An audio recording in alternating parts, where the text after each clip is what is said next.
Picture this: you are standing on the edge of the world. A blizzard, a roaring monster of white, has swallowed the sky, the trees, the very ground beneath your feet. The wind screams a symphony of oblivion, and ice crystals bite at your exposed skin like 1,000 tiny needles. You can't see more than 3 feet in front of you.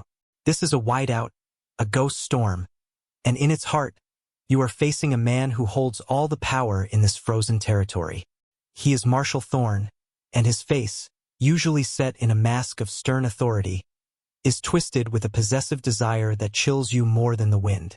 He holds out a ring, the diamond on it a cruel shard of ice. He isn't asking you to marry him. He is informing you of your fate. His proposal is a command, a final link in a chain of ownership he has been forging around you for months. And in the face of the storm, in the face of his power, you do the one thing he never expected. You say no. A word, small and quiet, yet it strikes him with the force of a physical blow. His eyes, cold blue chips of granite, narrow into slits of disbelief, then flash with a terrible rage. No? He echoes, the word a venomous hiss on the wind. He takes a step closer, his bulk eclipsing what little light remains. No one says no to me, and before you can react, before you can even draw a breath to scream, his hands are on your shoulders. He doesn't hesitate. There is no flicker of doubt. There is only the shove. A sudden, violent burst of force that sends you stumbling backward over the precipice, into the blinding, roaring white. You are falling, tumbling into a void where the only certainty is the cold embrace of the abyss below. The world was a maelstrom of white and pain. Alara didn't remember the impact, only the sensation of being swallowed by snow, a cold, soft grave that eagerly accepted her broken form. Her left leg was bent at an angle that defied nature, a searing, white-hot agony that pulsed in time with her frantic heart. Above, the blizzard raged, a furious, living entity that seemed to mock her suffering. It was Thorn's rage made manifest, a storm of wounded pride intent on erasing her from existence. Each breath was a struggle, a gasp that drew daggers of ice into her lungs. She tried to move, to drag herself toward the dark shape of a rock outcropping, but the effort sent a wave of blackness crashing over her. This was it. This was the end promised by the Marshal's cruel hands. Her defiance had bought her nothing but a lonely, frozen death. Her vision began to tunnel, the edges blurring into a soft, inviting gray. She thought of her mother's warm kitchen, the scent of baking bread, the feeling of a hand stroking her hair. The memories were a sweet poison, lulling her toward a final surrender. Just as her eyelids fluttered shut, a shadow fell over her. It was a shape, impossibly tall and broad, cutting through the curtain of snow like a phantom. It was a man, cloaked in thick furs, his face obscured by a heavy hood and a beard dusted with ice. He knelt beside her, his movements slow and deliberate. He didn't speak. He simply reached out a gloved hand, his touch surprisingly gentle as his fingers brushed the snow from her cheek. Alara flinched, a primal fear surging through her. Was this another of Thorn's men, sent to finish the job? But there was no malice in the man's posture, only a profound stillness. He leaned closer, and for a moment his eyes met hers. They were the color of a deep forest after rain, and in their depths she saw not cruelty, but a sorrow so vast it seemed to mirror the desolate landscape around them. A scar, a pale white line of old pain, ran from his left ear to the corner of his mouth, a permanent mark of some long-past battle. With a strength that seemed effortless, he gathered her into his arms.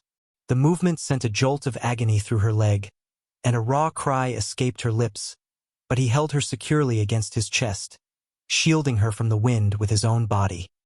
He began to walk, his steps sure and steady, carrying her away from the bluff, away from the Marshal's fury, deeper into the heart of the unforgiving wilderness. The world dissolved into the rhythmic crunch of his boots on the snow and the steady, reassuring beat of his heart against her ear. She was safe, for now. And as unconsciousness finally claimed her, Alara's last coherent thought was not of fear, but of a strange, inexplicable gratitude for the silent giant who had plucked her from the jaws of the storm. He carried her to a small, isolated cabin nestled in a grove of ancient pines, their heavy boughs laden with snow, creating a natural fortress against the storm. Inside, a fire was already crackling in a stone hearth, its light casting warm, dancing shadows on the rough-hewn log walls. The space was Spartan but meticulously kept. A single bed, a sturdy wooden table, shelves lined with preserved goods, and a rack of well-cared-for tools. It was a world of perfect, self-contained solitude. The man, whose name she would later learn was Silas, laid her gently on the cot. He worked with a quiet, focused efficiency that was both unnerving and deeply comforting. He cut away her soaked trouser leg with a sharp knife, his touch clinical yet careful. When he examined the break, his expression, a stoic mask carved from granite, didn't change, but a muscle tightened in his jaw. He set the bone with a swift, brutal movement that tore a scream from her throat, but his hand was instantly on her shoulder, a firm, grounding pressure that held her steady through the blinding wave of pain. He splinted the leg with smooth pieces of wood and strips of clean linen, his hands, though large and calloused, moving with the practiced grace of a healer. For days, Alara drifted in and out of a feverish haze. The world was reduced to simple sensations. The warmth of the fire, the taste of the herb-laced broth Silas spooned between her lips, the weight of the thick fur blanket he kept tucked around her. He rarely spoke.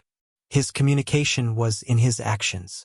In the way he silently refilled the water bucket, the steady rhythm of his axe splitting firewood outside the door, the low hum that sometimes rumbled in his chest as he sat by the fire, sharpening a blade or mending a piece of leather. He was a creature of the wilderness, as silent and self-sufficient as the mountains themselves.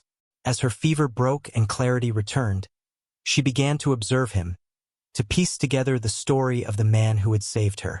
She saw the way his eyes would sometimes drift to a small, faded photograph tucked into a nook on the mantelpiece, a woman with a kind smile and a young child. When he thought she was asleep, she saw him trace the jagged line of the scar on his face, his expression hardening with a grief so profound it seemed to steal the very air from the room.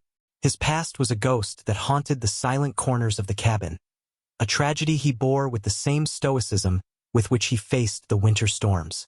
Slowly, a fragile trust began to form in the quiet space between them. "Thorn," she whispered one evening, the name tasting like ash in her mouth. "Marshal Thorn." He pushed me. Silas, who was stirring a pot over the fire, stopped. He turned his head, his dark eyes meeting hers. He didn't ask for details.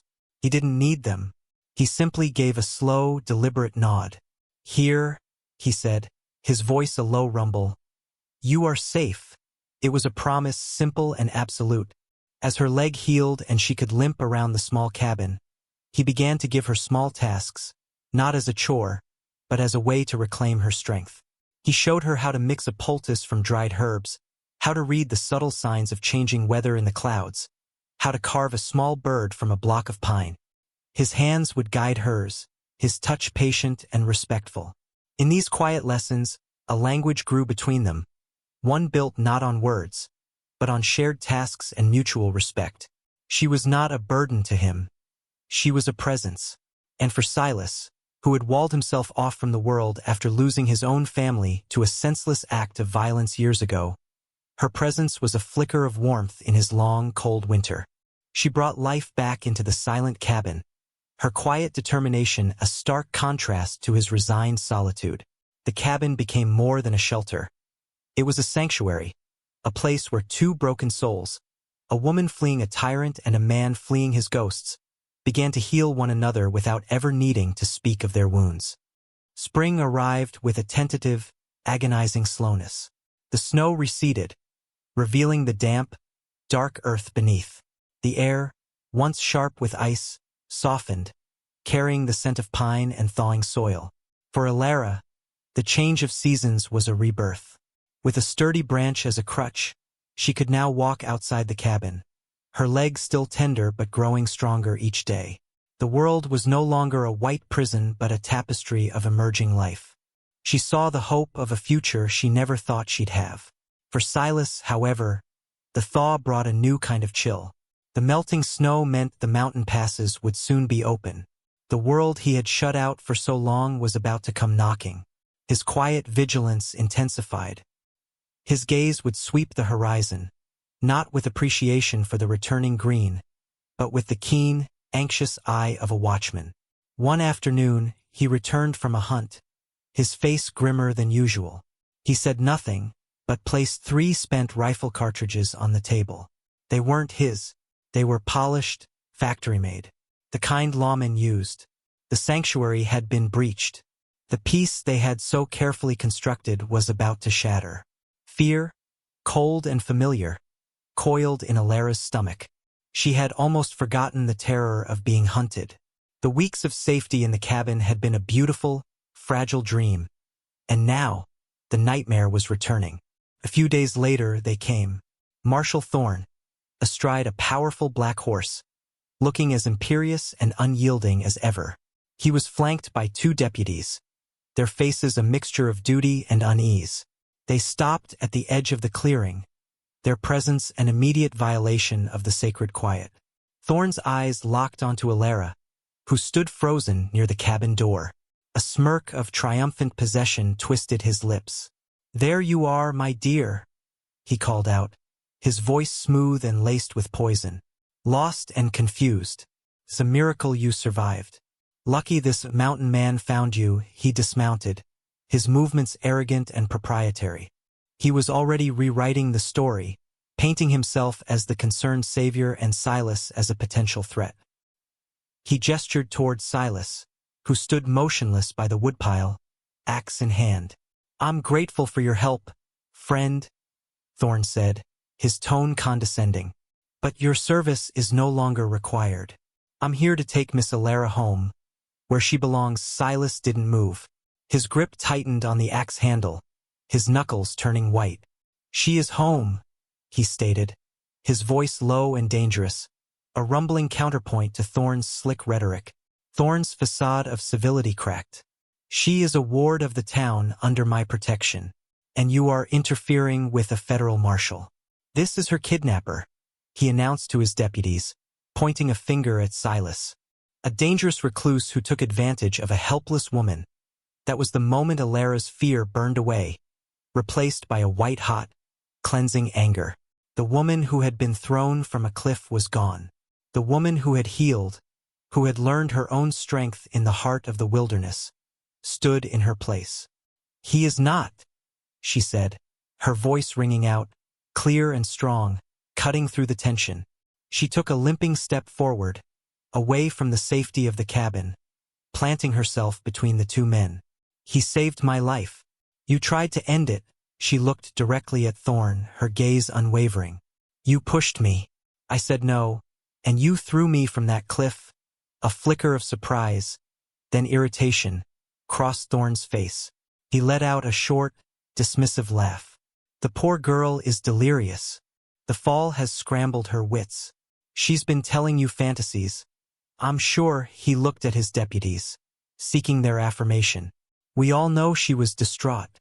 We're lucky to have found her at all." But his words lacked conviction, and for the first time, a seed of doubt was planted in the eyes of his men. They saw Alara, not as a hysterical victim, but as a woman standing her ground. They saw Silas, not as a feral kidnapper, but as a silent protector. The simple, ugly truth began to eclipse the marshal's carefully constructed lie. The battle lines were drawn, not with guns, but with words of truth against a wall of deceit. The tense standoff hung in the air, thick and heavy. Thorn, seeing his authority questioned, decided to end it with force. "Arrest him," he snarled at his deputies, his voice cracking with rage.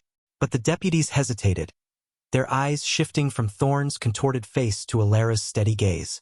In that moment of hesitation, Silas acted. He wasn't a brawler, he was a hunter. He moved with the land, not against it.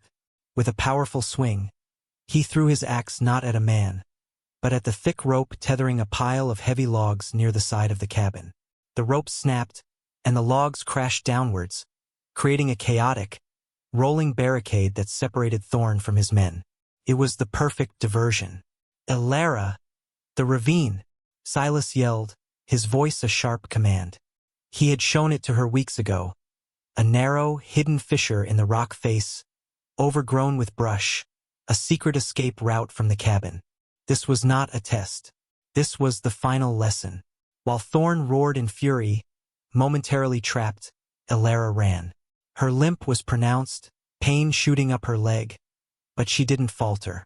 She scrambled toward the designated spot, her mind racing. She remembered what Silas had taught her about traps.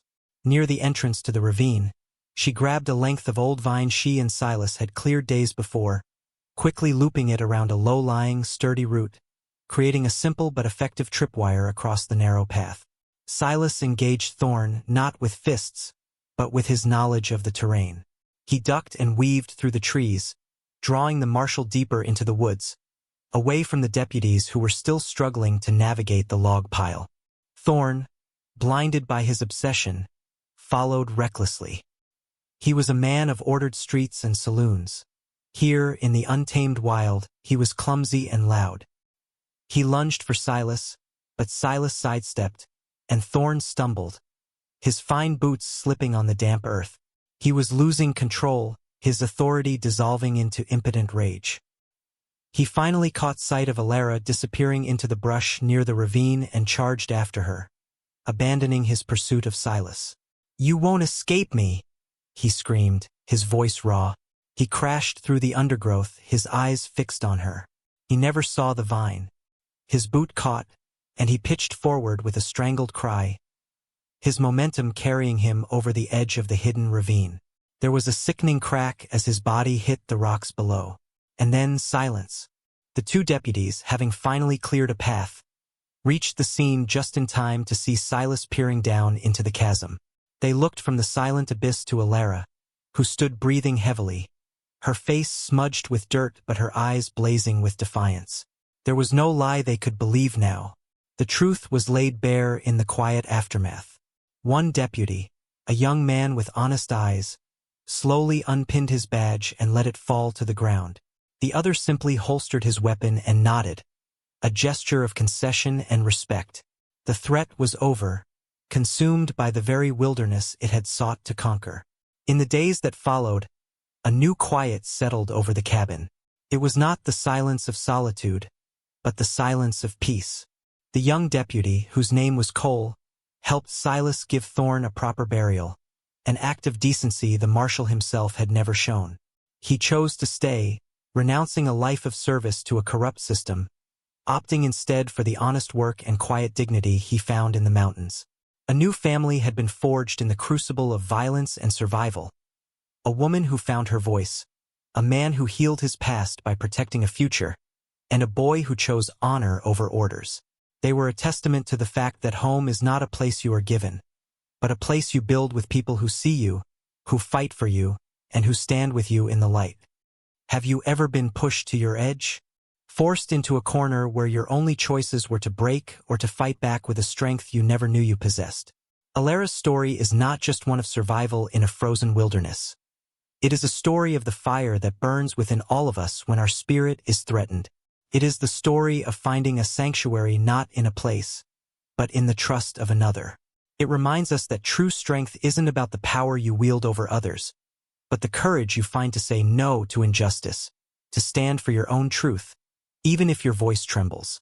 When the world tries to bury you, do you surrender to the cold? Or do you find the will to climb out, to heal, and to build a better life on your own terms? If this story moved you and reminded you of the resilience of the human heart, let us know in the comments below. Your stories give us strength. Like, share, and subscribe for more tales of courage that prove even in the harshest of storms, hope can find a way to survive.